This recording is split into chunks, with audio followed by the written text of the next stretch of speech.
Hey guys, and thank you for listening to the Campus Safety Voices podcast. My name is Amy Rock, and I am Senior Editor for Campus Safety. Each year, Campus Safety has a Director of the Year Awards program that recognizes K-12, higher ed, and hospital police chiefs, security directors, emergency managers, or heads of security and/or public safety who demonstrate outstanding leadership skills, ingenuity, and selflessness. We name a winner from each sector at one of our campus safety conferences. The nomination materials we receive for each finalist are chock full of notable accomplishments. To give the finalists more deserved recognition, we like to chat with them further to highlight a few of their most impressive accomplishments or achievements they are especially proud of. One of the higher ed finalists is Andy Stephenson, who is Director of Public Safety and Chief of Police at Appalachian State University in Boone, North Carolina. In our discussion, Andy spoke to the school's Police Officer Development Program, which is a 2-year program designed to equip students with the knowledge, skills, and training to become fully sworn police officers, all while they are completing their undergraduate and graduate degrees. Andy goes in depth about the program's training requirements, which exceeds the state's minimum training standards. Take a listen. Be sure to subscribe to Campus Safety's YouTube channel and like or leave a comment on our videos. Or subscribe to our Campus Safety Voices podcast on Apple and Spotify and leave a review.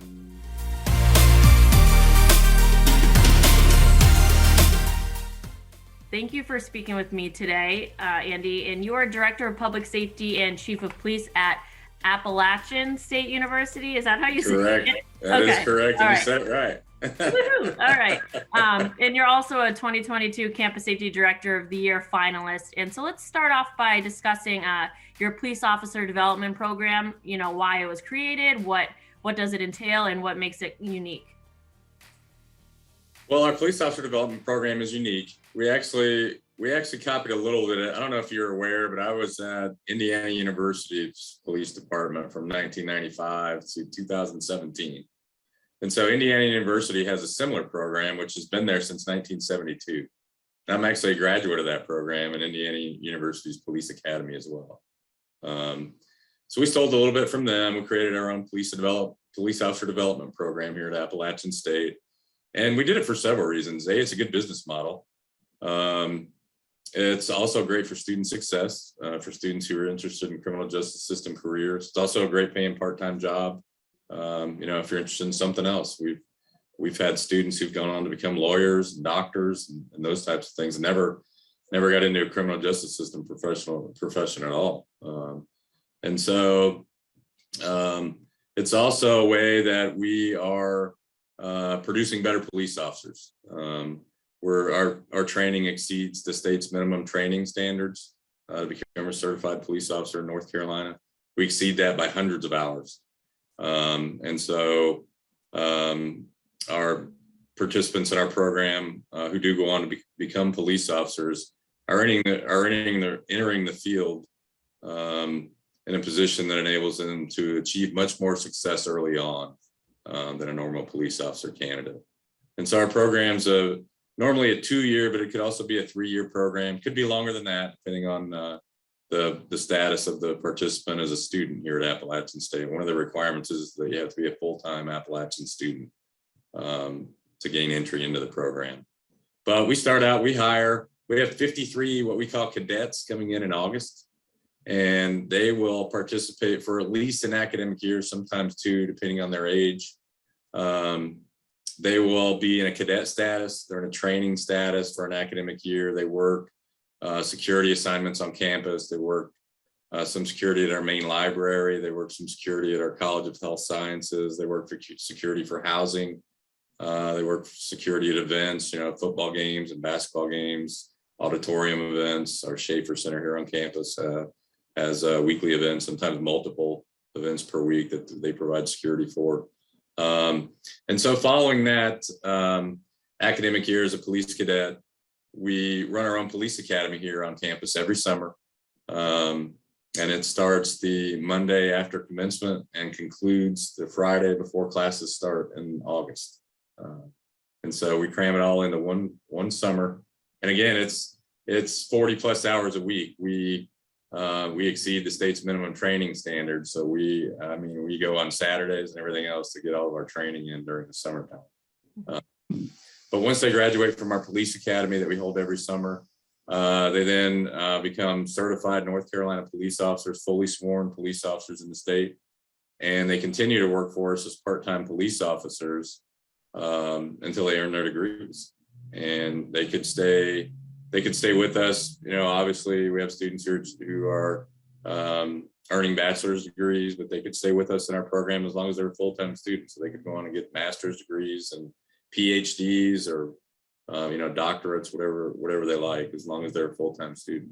So it's a fantastic program.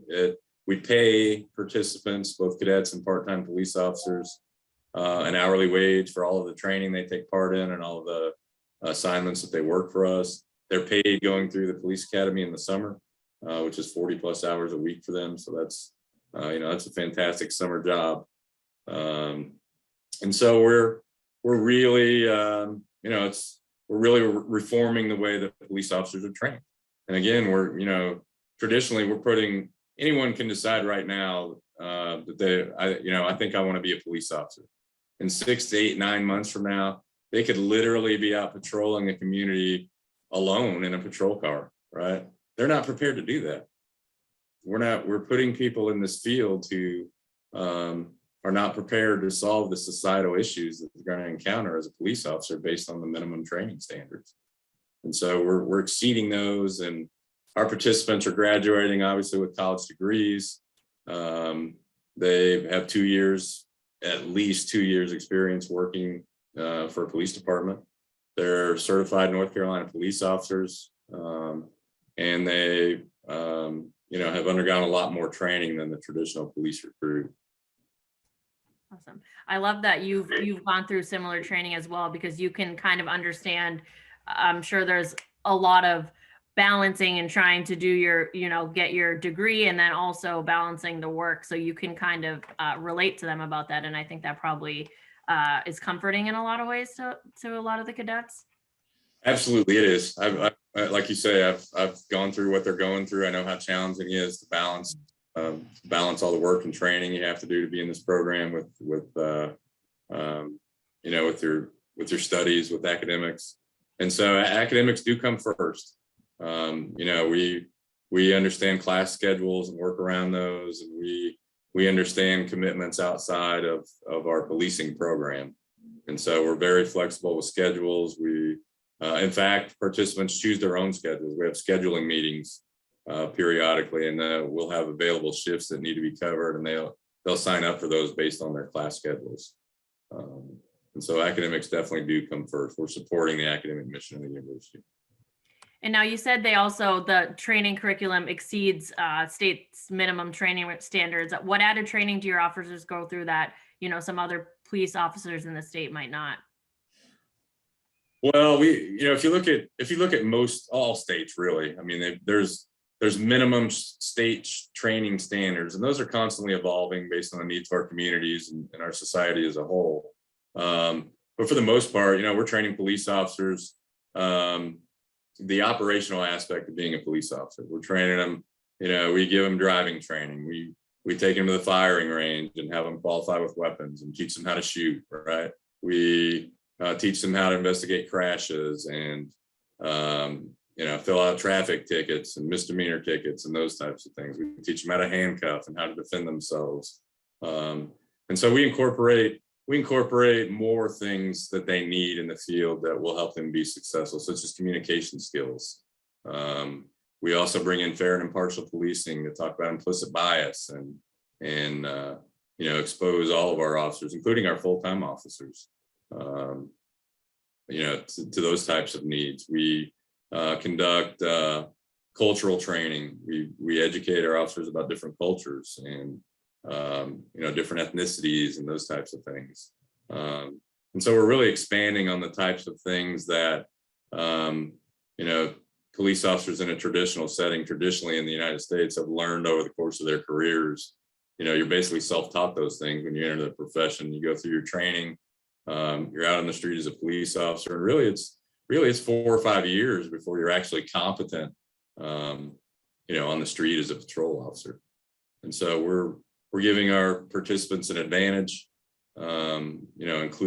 including more trainings that, because we have them longer. We're not just, this isn't just about our police academy. We have them for 2 and 3 years sometimes, right? And so we're able to incorporate a lot more training throughout the course of that. We consider them to be in a training capacity the entire time they're with us. They do work out in the field. Our part-time police officers make arrests. They respond to calls for service. They're on foot patrols at our dormitories 7 days a week when classes are in session.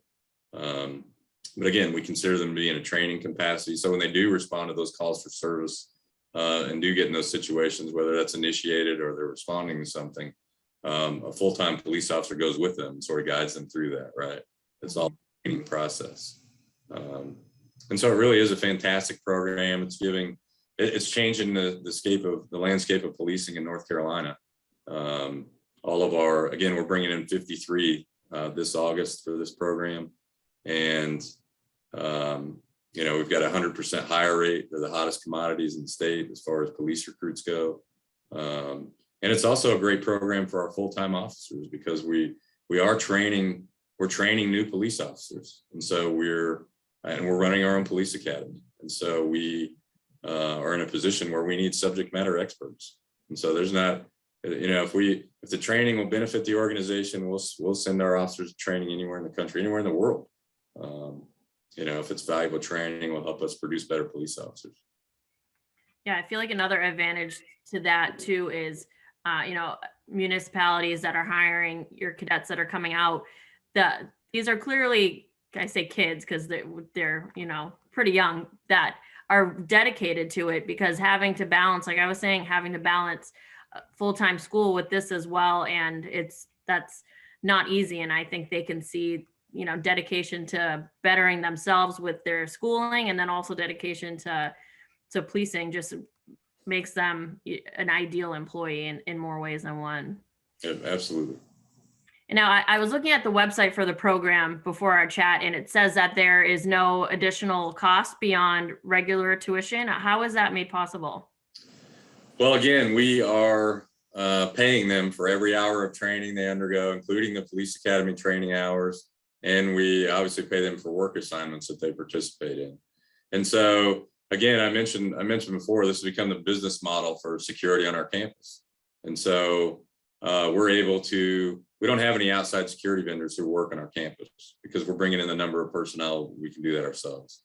And so we're providing better security coverage because, unlike outside security vendors or third-party security vendors, all of our employees are vetted by us. Our police cadets and part-time officers, obviously, they go through the entire hiring process of a full-time police officer. And so we're doing extensive background checks. They're getting psychological evaluations, all of those types of things. And so the employees are vetted by us. They can communicate directly with our communication center, with our dispatch center. We know them, obviously, they know the officers who are out on patrol and those types of things. So our departments on campus who require security are getting a better product, and we're able to undercut the price of the outside security vendors. So the university saves money as a whole, right? We also recharge for security services that we provide. And so if you're, for example, athletics pays us for security at a football game, right? And so another thing we're able to do now, because of the number of personnel we have, is we don't have any outside law enforcement agencies who come in and help us provide security for large events, which would require us paying their officers an overtime rate usually, right? So we're able to undercut those things. So the entire university saves money in that regard. We actually bring in some money throughout the course of the year based on our recharge rates and the rate of pay for our police officer development personnel. And so we're actually recouping a lot of that money, that we're paying out, especially for the academy training in the summer. We recoup a lot of that. So it's actually pretty cost effective. And I imagine having you had said you kind of mirrored the other program that you were a part of. So that probably helped showing the benefits of that. But did you have any challenges or pushback while trying to create a similar program for your campus? Not really. I think there was concern in the fact that just the attitude toward policing in society today. I think there was some pushback. That with maybe the mindset that we're just reproducing the status quo, that we're just putting police officers out there who are going to perform traditionally the way that police officers have. And so that's absolutely not the case. Again, it's a lot of it is based on police reform. We want to give police officers the training they need that they normally don't get in any state prior to the beginning of their careers. And so we want to give them the training that they need to be successful in our communities. One of the things I heard, and you mentioned it earlier, you referred to them as kids, right? And so if you look at police officer hiring, you have to be 20, 21 years old in almost every state to become a police officer, right? And so, our part-time police officers are old enough, obviously, to become certified police officers in North Carolina, or they wouldn't be able to go to our academy. And so really the only difference between our part-time police officers who are in our police officer development program and someone we would hire, that gets hired every day as a full-time police officer across the country, really the only difference there is the word student, right? They're adults. They're the same age as other police officers that we would bring in from the outside. The difference is they know the university culture. They know the student culture. They have a vested interest in the university, right? It's a part of their lives and would be with or without this program. And so we didn't, other than those things, which are easily explainable and if you just sit down and have a conversation about it, we're able to alleviate those concerns pretty quickly. It'll be interesting to see kind of the generational differences in officers. And I'm sure with any generation, that new generation that comes in, there's a lot of differences, but I feel like the younger generation is just more well-versed in the importance of diversity and representation, just because as a society, we're reiterating its importance and need for it to be. So it'll be interesting to see how that's reflected, kind of naturally in some ways in policing. Yeah, absolutely. And we're able to provide, additional diversity within our department because of this program. If you look at the demographics of the 53 that we're bringing in August, and this has been the standard really through, we started this in 2018. And so every year we have a diverse group of students who participate. We have students of color. We have of the 53 coming in the fall of 2022, 29 of those are women. And so it's really fantastic. And like I said, we've got agencies from all over the state who want to come up here and recruit those who are in our program and those types of things. So it's, not only does it benefit our campus, not only does it benefit the individual student, obviously, benefits our campus, makes us a safer campus, and it benefits policing as a whole. And so it's something that we think we think it's innovative. We think it's something that's going to change the scope of policing. And our universities have to get involved in police officer training. They just have to. As I mentioned, you could decide now to become a police officer and certainly within a year be out patrolling on your own, and you're just not prepared to handle that. And so we need to professionalize the job. Traditionally it's been a blue collar job. We need to professionalize that. We need to professionalize the training and create higher standards for those who are getting into the field. And it's really, in my opinion, there's not a more important job in our society, right? We're protecting people's lives. And I think we've got to really look at this and think about how far we want to go in changing it, right? And so we don't look at the extensive training and schooling that doctors undergo or that attorneys undergo. And to me, policing is no different, right? It requires much more education and training than we've been providing in the past, and our universities are the key to that. And this program, really, in my mind, is a first step to get to those types of things. I was not expecting you to say that many women were in the incoming class. Have you had that high of a number before? We have. Our numbers were down the last couple of years because of COVID and just online classes and those types of things. Yeah. I mean, I think in 2020 we ended up graduating only 14 recruits because of the pandemic, but 9 of those were women. And so that's been the trend here on our campus, at least, is that we're just getting a broad representation of our student body, which is fantastic. And that's what police officers should mirror demographically the communities that they serve, and we're certainly doing that. Absolutely. And are there any statistics you can share related to the effectiveness of the program? I know your nomination had said that officers and you mentioned it before, are the most sought after police recruit in the state. Right. Yeah. Well, like I said, we've had over 100 students go through our program since 2018. We have 100% hire rate. We have 100% success rate with North Carolina State exam. At the end of the police academy training, everyone has to pass a certification exam given in North Carolina. We've got 100% success rate with that. And so really, I can really sit here and say that if you go through our program, we can almost guarantee you a job in the criminal justice profession.